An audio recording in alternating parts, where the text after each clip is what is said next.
नमस्कार, मैं रविंद्र कुमार भारतवंशी। दोस्तों, आज हमारे साथ एक चर्चित हस्ती हैं। हम जानेंगे कि आखिरकार उनका मुद्दा क्या है, उनके संगठन का क्या उद्देश्य है और वो कहाँ से आए हैं हमारे बुंदेलखंड की धरती में और उनका क्या योगदान रहेगा इस बुंदेलखंड की धरती में।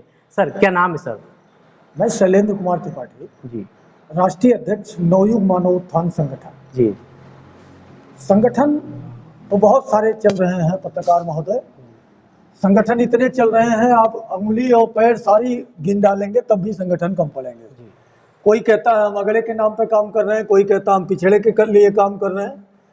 जितनी जातियां धरती पे बनी हैं सबके संगठन बने हुए हैं और जितने धर्म बने हुए हैं सबके संगठन बने हुए हैं, लेकिन कोई जातीय या धार्मिक संगठन किसी गरीब के लिए काम करने को तैयार नहीं है। राजनीतिक दलाल बनकर केवल राजनीतिक पार्टियों की दलाली करने का काम करते हैं और चुनाव में झंडा बैनर लेके अपनी अगुवाई प्रदर्शित करते हैं। उसके अलावा किसी संगठन का कोई काम नहीं है। अब हमने इस संगठन को इसलिए निर्माण किया, इस संगठन के माध्यम से बिना किसी जातीय भेद या किसी बिना धार्मिक भेद किए हुए हर गरीब वर्ग के लिए, मजदूर वर्ग के लिए, किसान के लिए काम करना है। आज की जो स्थिति है, आप पत्रकार महोदय बहुत अच्छी तरह से अवगत हैं किस तरह से गरीबों को प्रताड़ित किया जाता है। आज जितने भी प्रशासनिक व्यवस्थाएं या न्यायिक व्यवस्थाएं इस देश में बनी हुई हैं, ये सारी व्यवस्थाएं केवल गरीबों को प्रताड़ित करने के लिए और अमीरों को संरक्षित करने के लिए काम कर रही हैं। सर, इस देश में एक जो संविधान है, संविधान बराबरी का अधिकार देता है, परंतु यहाँ गरीबों के लिए अलग कानून है और अमीरों के लिए अलग कानून बना रखे हैं लोगों ने, परंतु संविधान एक है। उसमें आपका क्या कहना है? हमने मांग किया है, हमारे संगठन के मांग है जिसमें प्राकृतिक संसाधनों की रक्षा एवं सुरक्षा होनी चाहिए, नदियों, पहाड़ों और पेड़ों की लूट बंद होनी चाहिए। लगातार बुंदेलखंड को लूटा जा रहा है खदानों के नाम पे, लगातार पहाड़ों को खत्म कर दिया गया। आप पूरे हमीरपुर जिले में कहीं पहाड़ अब नहीं देखेंगे, जबकि आप खड़े हो जाएं मेन रोड पे, जो महोबा से कानपुर की तरफ रोड जा रहा है, आप खड़े हो जाएं, हर 1 मिनट बाद आपको लूट दिख जाएगी। ट्रकें भर भर के जा रही हैं। ये बुंदेलखंड वासियों को नहीं दिख रहा अभी, लेकिन जो जलवायु परिवर्तन भयावह स्थिति में उत्तराखंड में, हिमाचल में, पंजाब में है, क्या उससे भी भयंकर स्थिति कल को बुंदेलखंड में नहीं होगी। लेकिन अगर बंद किया गया तो हो सकता है कि ऐसी स्थिति हमें देखने को ना मिले। रही बात दूसरी, हमारा दूसरी जो डिमांड है इंडिया गवर्नमेंट से, वो यही है कि 100% संविधान, बाबा साहब ने जो संविधान लिखा, उस संविधान में कहीं गरीब और अमीर को 2 अधिकार नहीं है। जितना अधिकार प्रधानमंत्री को है, जितना अधिकार विधायक, सांसद और प्रधान को है, उतना अधिकार गांव के एक बेहद गरीब व्यक्ति को भी है। सर, हमें देखने को मिलता है कि जैसे हम बुंदेलखंड के थानों में जाते हैं और अधिकारियों के पास जाते हैं, तो जो गरीब आदमी होता है उसकी ना थाने में सुनवाई होती है ना अधिकारियों में सुनवाई होती है। वो दर-दर भटकता रहता है और आखिरकार वो शोषण का शिकार होता है। उसमें आपका संगठन किस प्रकार उनकी मदद करेगा? पत्रकार महोदय, हम इसीलिए इस संगठन का निर्माण किए हैं। संगठन का निर्माण करने का और कोई उद्देश्य नहीं है, इसीलिए करना पड़ा कि क्यों खुद भी मैं गरीब परिवार से हूँ। 20-30 हजार रुपए की नौकरी करके अपना भी परिवार चलाता हूँ और गरीब आदमी, सबसे बड़ा गुनाह होता है गरीब घर में पैदा होना।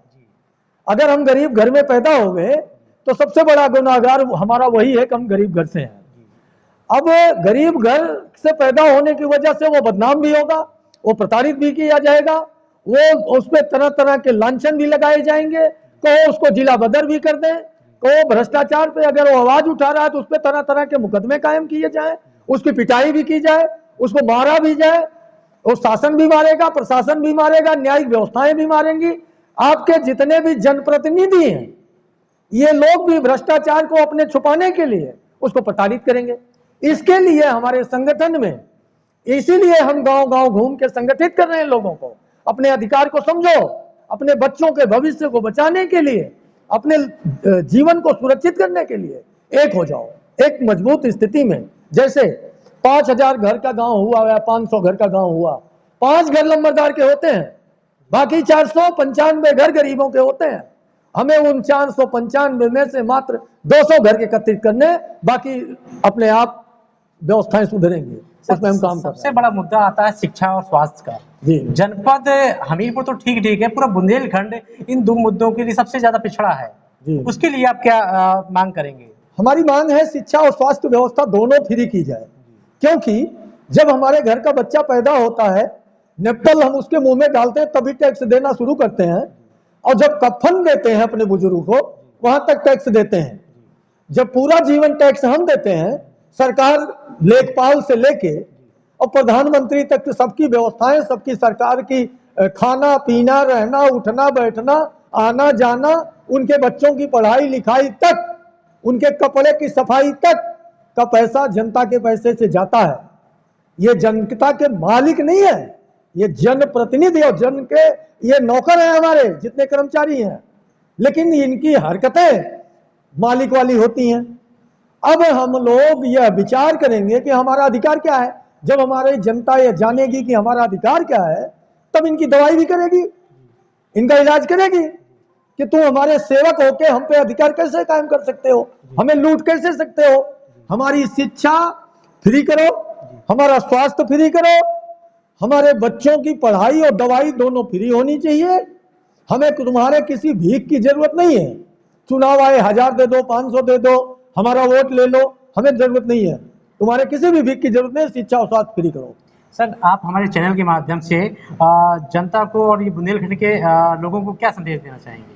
हम संदेश ये देना चाहेंगे, सब लोग संगठित हो जाओ, अपने अधिकार को पहचानो, और गरीबों पर जहां अत्याचार हो रहा हो वहां सारे कदम से कदम मिला के छोटी मोटी गलतियों को, छोटे मोटे विवाद को भूल करके, जातीय और धार्मिक भेद को भूल करके, केवल गरीब मान करके काम करना शुरू करो। एक दूसरे के लिए एकता से एक बन के रहो। मजदूर प्रताड़ित किया जा रहा है, किसान प्रताड़ित किया जा रहा है, गरीब प्रताड़ित किया जा रहा है, किसी गरीब बहन बेटी के साथ गलत हो रहा है, किसी हमारे गरीब भाई पत्रकार के साथ गलत हो रहा है, किसी गरीब हमारे भाई किसान के साथ गलत हो रहा है। वहां हम लोगों को खड़ा होना है, उसके लिए लड़ाई लड़ना है, उसके लिए इंसाफ लेना है। आपने भी सर किसानों की बात की, बुंदेलखंड में किसानों की हालत तो दयनीय है ही है।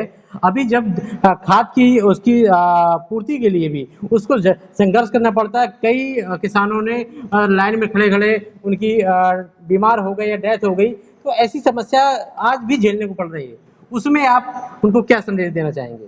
संदेश यह है कि जितने भी हमारे कर्मचारी हैं ये इतने तगड़े भ्रष्टाचार में लिप्त हैं कि इनको पता ही नहीं। कृषि विभाग अलग से गठित है, कृषि मंत्री है, कृषि के ब्लॉक तक कृषि डिपार्टमेंट है।